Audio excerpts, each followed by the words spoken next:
Good morning. Everything I ever needed to know, I learned from meditating. The proposed summer job involved wearing pantyhose. I dislike pantyhose immensely. Clingy, hot, icky. The job also involved wearing business clothes and living in Washington, D.C. for the summer. I dislike hot weather and cities. I do like learning about government, which was the point of this job, an internship with then U.S. Senator Gordon Humphrey. At that time, I'd been meditating for 2.5 years, and I loved it. The practice of meditation gave me permission to sit and, do nothing. Just be still and quiet.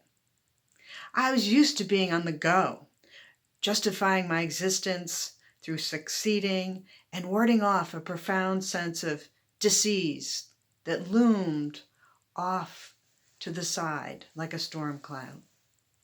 I found meditation to be quite relaxing, delicious in fact. Even when it was really, really hard to sit still, meditation was very satisfying. Before I learned to meditate, it was basically World War III in my head. Lots of words, colliding, regrets, hopelessness, wild joy, ups, downs, bliss, misery, confusion, all overwhelming and loud. The inside of my head felt like unpredictable chaos in a washing machine. In those early days of meditation, I got a glimpse that maybe, just maybe, there was hope for me in my mind. By developing the practice of consistently sitting still, I began to experience occasional rays of clarity that showed me the promise of spaciousness, a sense of perspective about all those thoughts and feelings and ups and downs. They didn't go away, but the way I related to them began to change. I began to realize that I was not just my thoughts. There was a sense of space. I began to have a sense that I was in fact much, much larger than this ticker tape of words, feelings, thoughts, etc., that flowed in and out of my brain and being like a torrential river. I began to trust myself a little bit more, trust my ability to be discerning, to trust my instincts, to develop what Pema Chodron calls an unconditional friendliness towards myself. And I learned that I was not alone in my experience. One day I was working in the college dining hall when my friend Mike came in for dinner. As I had for months, I quizzed him about his new company. He was starting a bicycle touring company, and his first trip was guiding young people across the United States that coming summer. He was very excited about this, and I was very excited for him to bring this dream to fruition. He told me that he'd lined up all the accommodations, and this was back in the 1970s, so this was by mail, and he had people signing up, and he was very, very excited about it. As I chatted with him, I began to feel a sudden sense of opening, a flash of insight. I knew in my heart in that moment that the right summer activity for me was not to wear icky pantyhose in broiling Washington, D.C. that summer. The right activity for me was to join on this wild escapade of bicycling across the United States of America, which I did, despite immense heat and bicycling 70 to 80 miles a day, and this being the hardest thing I had ever done, I was in heaven. It was so exciting. This trip was pure bliss for me. And most importantly, it laid a groundwork for what was to follow in my life. This experience shaped my view of the world and of travel as exciting, intriguing, big, full of possibility. I began to realize that I was in charge of my destiny in many ways, and this dawning awareness shaped many risks I took later, such as becoming and then unbecoming a lawyer, running my own consulting business for 18 years, and always traveling near and far, often by bicycle. What does this story have to do with meditation? Everything. A sense of clarity about my own heart's desires had been ignited by this space that I found in meditation. By sitting and being quiet, I began to know myself. This bicycle trip deepened a passion, which continues to this day. It also harkened a habit of choosing work, relationships, community, volunteering, motivated by sincere reflection and my own values, using my strengths and the many gifts I have been given, such as an education. Recently, I learned of a wonderful term called no time. It has been ascribed to both Steve Jobs and Albert Einstein, both brilliant inventors.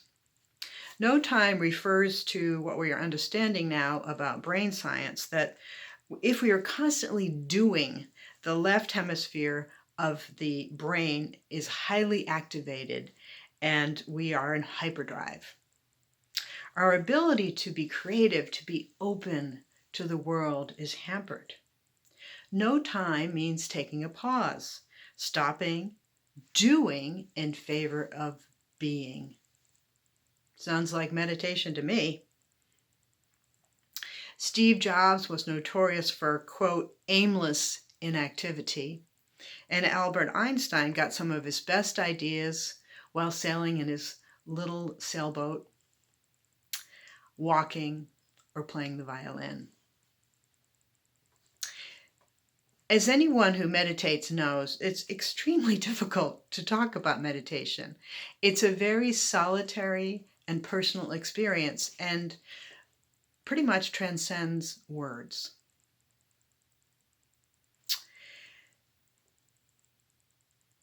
Within this sense of space, though, that I've been talking about, I developed and continue to develop something called the witness consciousness, which is defined as watching one's inner parade of thoughts, feelings, sensations. And the idea is, rather than simply being in your own parade of thoughts and feelings and sensations and all the things that you do, that you're able to step outside yourself a little bit and see what you are doing. These many years later, I've learned so much from meditation. As I sit in my house on my little round purple cushion, alone yet with millions of people around the world sharing the practice. I've described a bit of how I found a sense of space through meditation, and I want to mention a couple other things that I am learning. And this is very much an ongoing process. Meditation is not a destination. It's about dipping into wisdom, forgetting that, learning through mistake, through trial and error when things work and when they don't. Sometimes I live in the wisdom of what I've learned, and sometimes I don't. The first thing I'd like to mention is the power of the pause. By this, I mean the ability to stop in a situation before reacting and responding with a more considered response to the situation. And meditation has been shown to help people develop this ability. And one of my favorite quotations sums this up. It's by Viktor Frankl. Between stimulus and response, there is a space. In that space is our power to choose our response. In our response lies our growth and our freedom. And that really sums up the power of the pause. And the second thing I wanted to mention was the idea of the development. Again, I'm quoting Pema Chodron, the Tibetan teacher, of something called Discomfort Resilience, which means the ability to sit with whatever comes up when you're meditating and in your life, and being with the highs and the lows. And my experience is that the highs are actually higher now that I'm able to really sit with the lows that are really low. And I'll give an example of what I mean by this.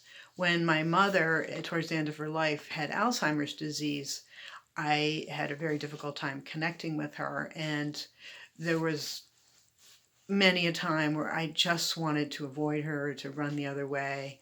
I didn't want to be with her. And I forced myself to do this and leaned into that discomfort. So when I was with her, I was with her. And then I would cry after I left. I would cry before I went. And sometimes I would cry when I was there. And this ability to be with my discomfort was so helpful, and what I learned from sitting on a cushion. Through meditation, I have learned there's a lot more space around me than I thought. I've learned about the pause, and I've learned about cultivating discomfort resilience. These are just 3 of the gifts that I have received by sitting all by myself in meditation.